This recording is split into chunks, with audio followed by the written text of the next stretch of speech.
Hey guys, my name is Delaney and I will be covering the tragic unsolved murder case and the theory of how JonBenet Ramsey died. JonBenet Ramsey was a 6-year-old beauty queen who was tragically killed in her home Christmas night. It was Christmas night, 1996, when a panicked phone call was made from the Ramsey residence to 911 services. Patsy Ramsey claimed that her daughter, JonBenet, was missing. The Ramsey family was a typical white, high-income family. John was the CEO and president of Access Graphics, a computer services company.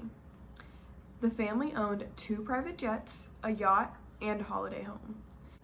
The family's net worth in 1999 was reported to be $6.4 million. The family consisted of John and Patsy Ramsey and their 2 kids, 9-year-old Burke and 6-year-old JonBenet. JonBenet was a lively 6-year-old little girl. She competed in pageants and had won many titles at her young age.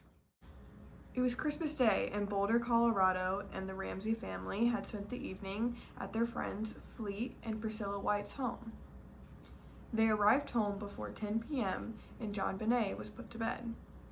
At 5:30 a.m. the next day, Patsy Ramsey awoke and started to make breakfast for her family because they were supposed to catch a flight to their holiday home in Michigan. When Patsy started to descend the stairs, she discovered a ransom note at the bottom, and it was addressed to John, which demanded $118,000 for their safe return of their daughter. Patsy called 911 shortly after and started to describe details. I was the call taker that night shift when the call came in. Police, what's going on? 5515th Street. What's going on there, ma'am? We have a kidnapping. Hurry, please. Explain to me what's going on, okay? There's a note left and our daughter's gone. There's a ransom note here. It's a ransom note? Oh my God! Please. She's hysterical, and she says there's a kidnapping. Please. I'm sending an officer over, okay? Please. Do you know how long she's been gone? No, I don't.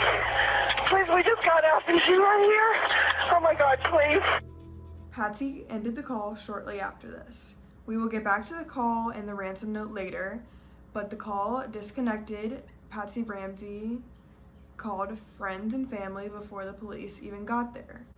Multiple people arrived at the house and were all gathered downstairs, thus contaminating any evidence or DNA that was there at the front part of the house. When police arrived at the home, they were waiting on a call that was supposed to be from the killers between 8 and 10 a.m., which was stated on the ransom note, but the time came and went. Police blocked off JonBenet's bedroom to avoid further contamination. Police, family, and friends were searching the house for a potential entry and exit point of the intruder because everyone at that time thought that this was a kidnapping and JonBenet was still in the house. John was keeping himself busy by searching the house with Fleet White. John went directly into the basement, which had been blocked off by a piece of wood. John found his daughter's body, wrapped in a blanket, duct tape over her mouth, and a garrote tied around her neck, with a paintbrush that had been used for leverage. John then carried her body upstairs and placed her on the floor for everyone to see. Tied above her head, she had tape over her mouth. Her eyes were closed.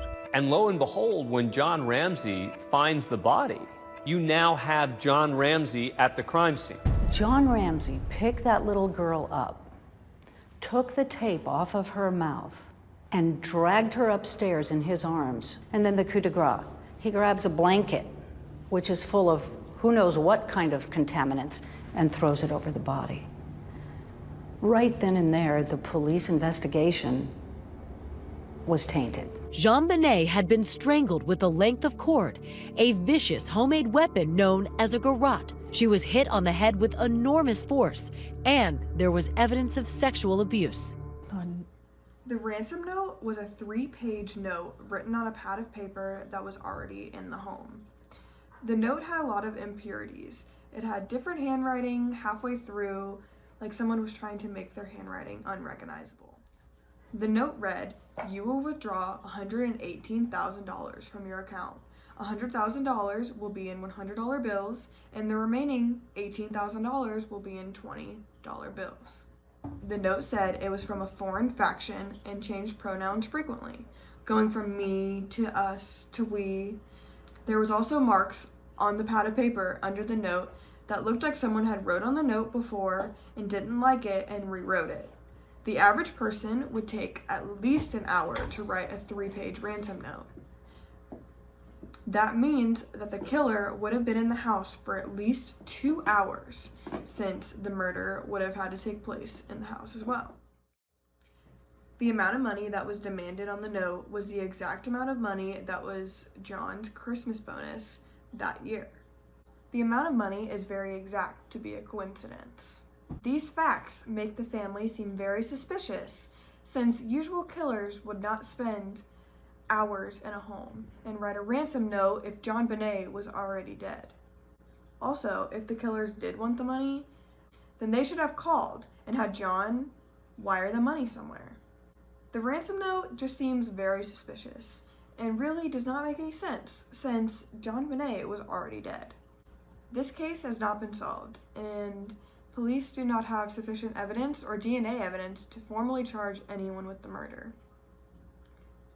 The public has been very suspicious of the family, and the case got a lot of media coverage because they were a high-income family, and things like this just didn't happen during that time.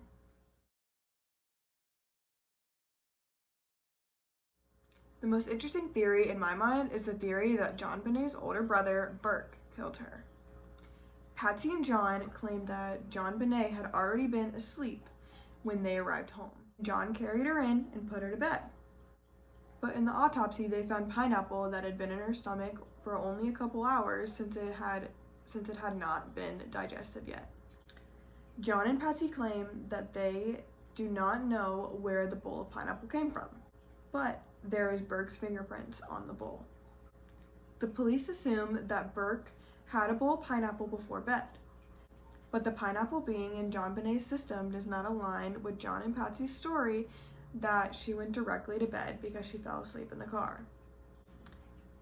So the theory is that John Bonet was never asleep.